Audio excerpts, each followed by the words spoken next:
Nih, viralkan ini. Menurut saya nggak sah sholat di belakang Said Agil. Kenapa? Karena dia nabinya Islam Nusantara. Said Agil ini nggak sah jadi imam. Kenapa? Karena dia nabinya Islam Nusantara. Di saat-saat sekarang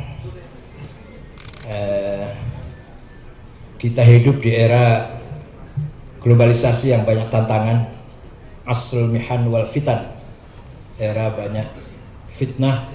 Maka sudah saatnya Majelis Indonesia khususnya harus semakin memperkuat tafahum, taqarub, ta'awun, satu barisan, satu sikap, fi saffin wahid, fi khandaqin wahid, fi mihnatin wahidah, fi mushkilatin wahidah. Apa yang dirasakan oleh Malaysia kita rasakan, apa yang dirasakan oleh Indonesia, orang Malaysia merasakan, baik itu positif maupun negatif. Maka ke depan mari kita sering melakukan perjumpaan ini untuk sharing, tukar pikiran bagaimana seharusnya kita ke depan. Saya punya ide, Pak Datuk, yang saya lemparkan tahun 2015. Mari kita memperkokoh Islam Nusantara. Bukan madhab, bukan sekte, bukan aliran baru, tapi tipologi. Tipologi umat Islam di Nusantara ini, Indonesia, Malaysia, Brunei, dan seterusnya. Islam yang menyatu dengan budaya. Dengarkan, bukan hanya menyatu. Kultur kita jadikan infrastruktur agama. Jadi agama kita bangun di atas fondasi kultur. Apa itu yang saya maksud Islam Nusantara? Dulu Islam disebarkan di Indonesia Nusantara ini tanpa peperangan, tanpa konflik senjata.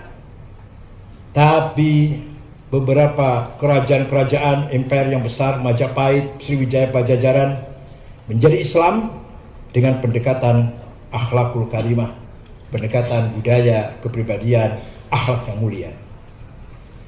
Kalau saya contohkan, boleh saya contohkan? Semua yang ada, yang dimiliki oleh masyarakat Nusantara, kecuali yang bertentangan dengan syariat Islam, kita lestarikan. Tidak kita buang, tidak kita nafikan, justru kita lestarikan. Dan menjadi, kemudian dijiwai dengan spirit agama Islam. Maka antara budaya dan agama sudah menyatu. Kenapa? Agama amanah, budaya juga amanah. Agama amanah dari langit, Tuhan, isinya dua, akidah dan syariah. Tidak boleh berbeda atau tidak boleh berubah. Arab, Afrika, Indonesia, Asia, akidah dan syariah sama. Rukun iman 6, rukun Islam 5, tidak pernah berubah. Qurannya sama. Itu yang bersifat amanah ilahiyah, samawiyah, diniyah, akidah wa syariah. Satu amanat lagi, amanah insaniyah, waqi'iyah, thaqafiyah, hadariyah.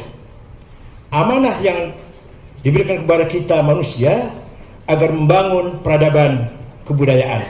Ini yang berbeda antara Arab dan Indonesia. Yang berbeda antara Arab dan kita, Timur Tengah, Middle East dengan Nusantara, budayanya, kepribadiannya, peradabannya. Akidah syariah sama, budaya tidak beda, kita tidak sama. Nah, budaya kita Nusantara lebih mulia daripada budaya orang Arab,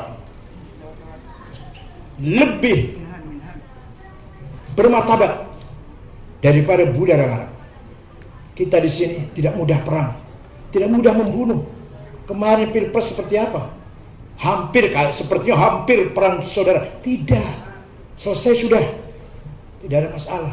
Coba di Arab, 40 tahun sudah di Irak itu, sudah 40 tahun konflik Irak. Sholat Jumat bersama-sama, jam 2 perang itu yang sama-sama sholat tadi. Sudah 40 tahun. Di kita alhamdulillah, di kita alhamdulillah tidak terjadi seperti itu. Kita punya budaya, kita punya kepribadian, kita punya mabda, punya khalfiyah, kita punya background history, beda dengan background masyarakat Timur Tengah. Ini yang saya maksud dengan Islam Nusantara. Bukan madhab, bukan aliran, bukan firqah, bukan, tapi tipologi Islam kita, Islam ramah, Islam santun, Islam wasatiyah moderat, dan Islam tasamuhiyah toleran. Wasatiyah harus di backup dengan intelektual, kecerdasan. Sebab kalau tidak wasatiyah nggak butuh cerdas, tidak harus cerdas. Allahu Akbar takbir, nggak usah cerdas, nggak usah. Tidak harus cerdas. Allahu Akbar, nggak usah cerdas. Begitu pula yang liberal, tidak usah cerdas. Tapi yang mengambil jalan tengah itulah yang butuh cerdas. Menggabungkan antara ta'alim samawiyah ilahiyah dengan thaqafah hadarah insaniyah. Itu yang paling sulit. Nah, saya contohkan kakeknya Ibu Yani, Yai Haji Hashim Asy'ari, pendiri Nahdlatul Ulama. Tahun 1916 dunia Islam di bawah pimpinan satu khalifah di Turki. Akan tapi khalifah ketika itu the sick man, rajul marid, la haula wala quwata sudah. Semua wilayah Islam di bawah kolonial. Inggris, Sudan, Irak di bawah Inggris dan dijajah Inggris.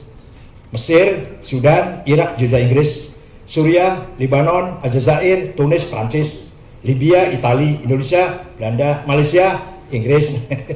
Khalifah, la haula wala quwata. Kecuali Turki tidak dijajah.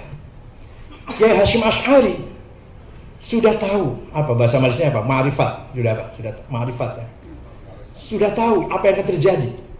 Beliau tahu khilafah akan bubar.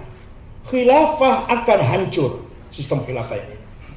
Maka nanti seketika hancur khilafah, jangan sampai negeri Jawi, belum ada Indonesia, Jawi namanya. Negeri Jawi ini sekuler. Jangan menjadi negeri masyarakat yang sekuler. Maka beliau mengeluarkan jargon yang terkenal, hubbul waton minal iman. Nasionalisme bagian dari iman kepada Tuhan. Anda nasionalis harus beriman, Anda beriman bertuhan harus nasionalis. Tidak bisa dipisahkan antara yang dari langit, iman, dan produk kebudayaan manusia, yaitu nasionalis. Jadi, nasionalismenya Hashim Asy'ari bukan. Tapi lahir dari semangat iman kepada Allah, lahirlah semangat ruh wataniyah, semangat nasionalisme Hashim Asy'ari. Betul, benar. Ini singkat saja, ini kalau rinci 2 bulan bicara ini. Dikira gampang apa? Tahun 1924 khilafah hancur. Yang menghancurkan namanya Mustafa Kamal Ataturk. Khalifah terakhir Abdul Majid dibuang ke Jerman sekeluarga. Lahirlah Turki modern sekuler. Nama orang tidak boleh Arab. Muhammad Mehmet, Ayub Eok, Toy Rojak, Tayyip Recep, Khadijah Cecice. Nggak boleh Arab, itu nggak boleh. Kementerian Haji Wakaf bubarkan. Adzan bahasa Turki. Pakai kopiah putih dilarang kecuali dalam masjid. Pakai kopiah haji, gamis tidak boleh. Harus pakai celana. Sekuler, 100% sekuler. Kementerian Haji dibubarkan. Sound system masjid dilarang. Gambar-gambar souvenir khalifah-khalifah tidak boleh. Nah, berdiri negara Turki lah, wilayah yang lain, negeri-negeri yang lain berjuang sendiri-sendiri melawan penjajah. Maka tahun 31 pertama kali lahir partai politik di Timur Tengah, yaitu Partai Ba'ath yang didirikan Michel Aflaq. Ini Michel Aflaq itu orang Damaskus, agamanya Kristen Ortodok, orang menguji. Menantunya Golda Meir, Perdana Menteri Israel. Beliau nasionalis, sosialis, sekuler, kaumiyah, ishtirakiyah, almaniyah. Nah, menggemblang pemuda-pemuda Arab dari Suriah Abdul Qarim Qasim, dari Irak Hasan Bakr, dari Mesir Zakaria Muhyiddin, dari Tunis Habib Bourguiba, dari Aljazair Hawari Boumediene, Ibn Bella, dari Libya Abdul Salam Jalud, dari Sudan Ja'far Numairi. Nanti akan punya anak buah, punya pengikut, Saddam Hussein, Hafid Asad, Jamal Nasir, Muhammad Najib, Muammar Gaddafi, dan seterusnya. Jadi, maka mereka ini adalah aktivis, nasionalis, sosialis, sekuler.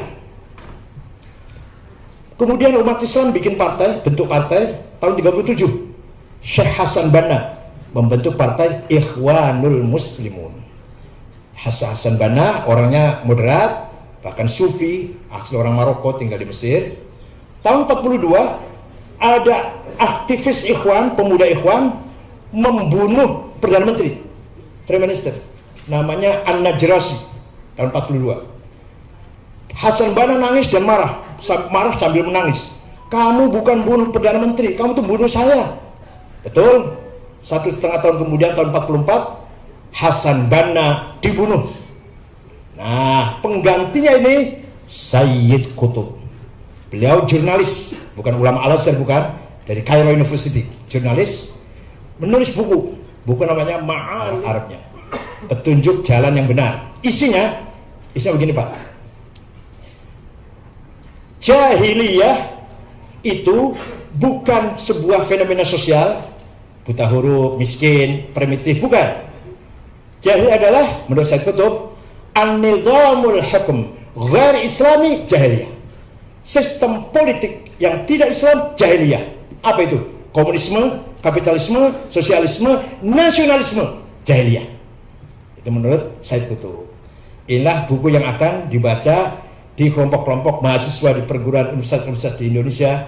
Lahirlah kelompok-kelompok tarbiyah yang mengatakan bahwa negara kita ini jahiliyah, tauhid. Nah, kalau NU yang mendukung berarti Ansar Tauhid NU ini. Itu ceritanya. Nah, sedangkan di Indonesia sudah selesai hubungan antara agama dan negara oleh Kiai Hasyim Asy'ari, sudah selesai. Tidak ada lagi. Maka ringkas cerita, di Timur Tengah tidak ada ulama aktivis nasionalis, tidak ada aktivis ba'at dari ulama. Di kita Hasyim Asy'ari ulama nasionalis, Kiai Wahab Hasbullah ulama nasionalis, Gus Dur bapaknya Mbak Yeni ulama nasionalis. Jadi Gus Dur adalah merupakan orang yang beragama total, berbudaya maksimal. Beragama 100%, berbudaya 100%. Itu yang kita pertahankan dengan tawaran Islam Nusantara. Mudah-mudahan menjadi solusi pemikiran yang buntu di Timur Tengah. Di Timur Tengah lagi buntu ini, nggak tahu apa yang harus diperbuat. Timur Tengah tidak tahu apa yang harus dilakukan. Jangan harap tahun-tahun ini ada tokoh besar, ada pemimpin besar, ada pemikir besar dari Timur Tengah. Jangan harap. Tidak mungkin ada pemikir besar, ulama besar, tokoh besar dari Timur Tengah. Perang terus mana mau mikir, baru nulisnya. Baru nulis satu halaman sudah bom di belakang rumah, bukan mau mikir. Mudah-mudahan saatnya Islam Indonesia, Malaysia, Nusantara menjadi qiblatul muslimin fit thaqafah wal hadar. Bukan kiblat sholat Mekah, tapi kiblat peradaban, kiblat budaya Indonesia, Malaysia, Brunei dan sekitarnya. Itulah Islam Nusantara. Terima kasih atas kedatangannya. Mudah-mudahan tidak terakhir kali, sering-sering ke sini.